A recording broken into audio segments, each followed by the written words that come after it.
Jadi hari ini aku akan menceritakan pengalaman yang dialami oleh Bu Gita. Jadi Bu Gita ini guru matematika di salah satu yayasan yang ada di kota Mojokerto. Nah, jadi Bu Gita ini ngajarnya itu kayak di MTS gitu loh, tingkat SMP, Madrasah Sanawiyah. Jadi Bu Gita di tahun itu menjadi salah satu wali kelas unggulan karena memang di situ ada 3 kelas unggulan. Nah, Bu Gita ini menghandle kelas 7A. Nah, jadi karena memang siswanya itu baru semuanya, Bu Gita ini masih masa perkenalan gitu loh sama siswa-siswanya ini tadi yang dari kelas 7A.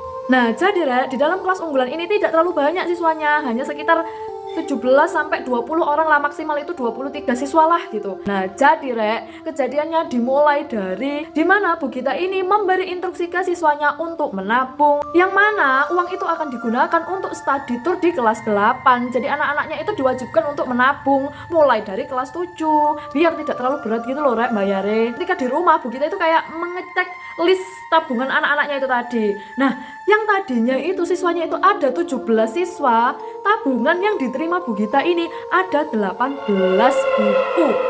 Itu tuh kayak, hah, ini buku siapa? Ini aku yang salah atau ada yang nggak ketulis nama siswanya? Tapi perasaan siswaku itu ada 17 aja.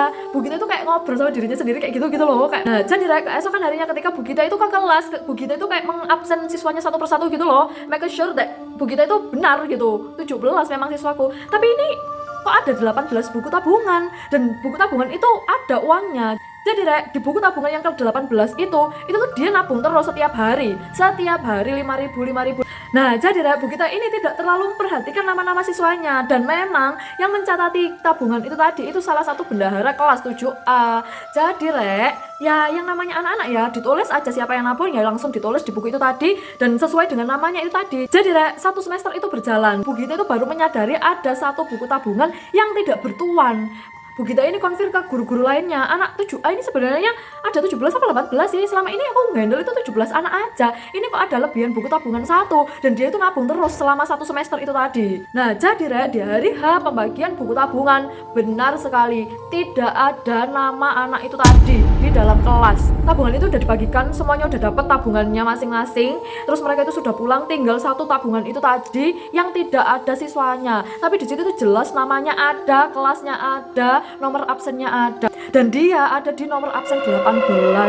Jadi Bu Gita itu kayak takut dan kepikiran juga, karena memang satu, bawa uang orang itu kepikiran banget, kayak tanggungan banget gak sih Nah, yang kedua, ini uang siapa? Tidak ada yang mengakui, jadi kayak kelebihan gitu loh, dan totalnya waktu itu kan cukup lumayan banyak gitu kan. Dan akhirnya Bu Gita ini menemui beberapa teman gurunya, kayak menceritakan gitu loh pengalaman anehnya ini. Nah, jadi salah satu guru yang sudah lama mengajar di situ mengatakan ke Bu Gita, memang dulu itu pernah ada siswa sini dari kelas itu, kelas 7A itu tuh yang meninggal dunia. Tapi selama dari dia meninggal sampai hari ini tuh tidak pernah ada kejadian aneh-aneh gitu loh.